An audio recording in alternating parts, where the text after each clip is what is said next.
Everyone says trend lines work, but then you trade them and you get stopped out. Does that sound familiar? Mastering trend lines actually means knowing when not to enter. And that's when institutions are hunting for stops at those really obvious levels. After 3.5 decades of trading, I can tell you this. Trend lines mark where retail liquidity clusters. And you know what? The big players know it. So today I'll break down how trend lines really work so you can avoid common mistakes and trade them the right way, or at least understand what they really represent. Let's start simple. A trend line is a diagonal line you draw by connecting at least 2 swing highs or 2 swing lows on your chart. You need to connect the tops for a downtrend or the bottoms for an uptrend. And yes, include the wicks. And yes, consider the look back or how much data you include when looking for those swing highs and swing lows.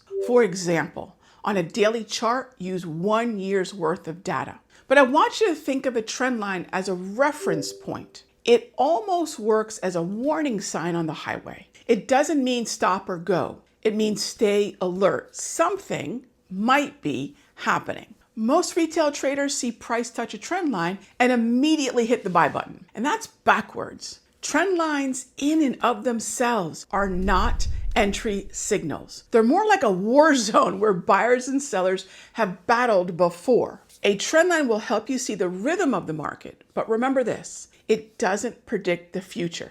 So why might they still be so useful? Simple, because institutions and their behavior has not changed. Institutions still have to deal with the same problem they had in 1990. They can't just buy or sell whenever they want. If you're Apple and you want to sell X number of stocks, you're moving millions of dollars. And to do that, you need liquidity. Or in simple terms, you need enough people willing to buy from you. And guess where those orders are going to be clustered? At trend lines. Retail traders put their buy and stop orders just beyond trend lines because that's what they learned to do. But institutions absolutely know this. They are actively hunting those stops to fill their massive orders and wipe out retail traders in one big swoop, because that's where the liquidity is. Pay attention, because this trap follows the same pattern every single time. Now, if this is starting to click for you, the light bulb's going off, make sure you're subscribed. I post videos like this regularly for traders who want the truth about how institutions actually operate and not just textbook theory.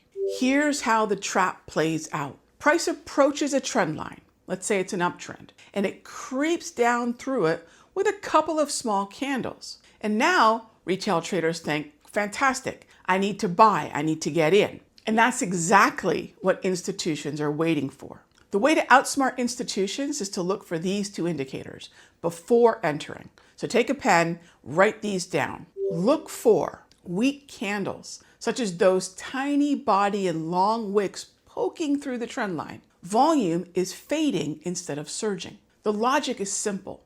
Weak candles show that price is moving with little strength, and fading volume means there isn't much real participation behind the move. Together, this often means price is being pushed far enough to trigger that cluster of stops and break those levels, filling those orders. It doesn't mean it's the start of a real move. If you see one of those signs, be cautious, because if you see both, do not enter. That's a strong signal that a liquidity grab is in progress. I've watched this pattern destroy accounts for decades, but after seeing it play out a few thousand times, I stopped reacting to it. And that led me to one simple rule that keeps me out of trouble every single time. And that is to never trade at the trend line and always trade away from it after confirmation. I learned this the hard way in my 20s. Everyone told me draw and trade trend lines, and then I learned better.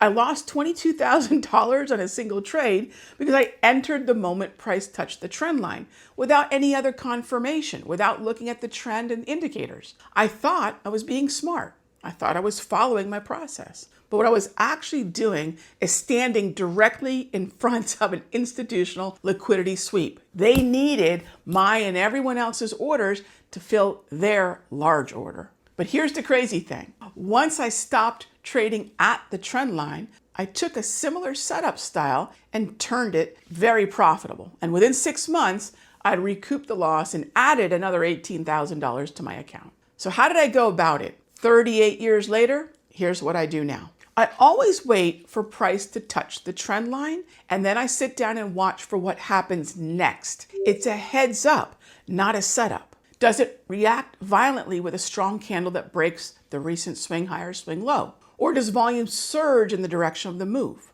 What are other complementary candlestick patterns and levels that are happening nearby, like volume? By waiting for confirmation, you're no longer guessing at whether or not the trend line is going to hold. In fact, in many ways, you're not trading the trend line at all. You're using it as a warning. And instead, you're responding to what price actually shows you, removing the gambling element completely. You're not blindly following trend lines anymore. Here's the critical part. A trend line in and of itself means nothing. Consider how subjective they can be. I often tell my traders, if I was to give everyone the same chart in a group of 100 traders, I'd probably come back with at least 50 to 70 different iterations of trend lines. So they're very subjective. They're based on what an individual sees and not necessarily what's happening at large. It's just one piece of a puzzle. You still need other confluences like support and resistance lining up. Volume, think of volume profile, points of control. You need to see those lining up as well. And the market structure agreeing. So here's a tip. Never trade a trend line in a choppy market. Focus on trend lines in, you guessed it, a trend. Here's how to really put all this to work. Knowing what to look for and actually seeing it unfold live are two completely different things. And that's why I have a live trading community to help you develop the pattern recognition that only comes from analyzing real setups with someone who's been doing this for over 30 years. We go through the charts. We identify what most traders are missing and what I'm seeing, and I point it out. And we build a decision-making process together that turns knowledge into consistent account growth. And if that sounds like what you need, check the links in the description. Trade smart, demand your confluence, and I'll see you in the next one.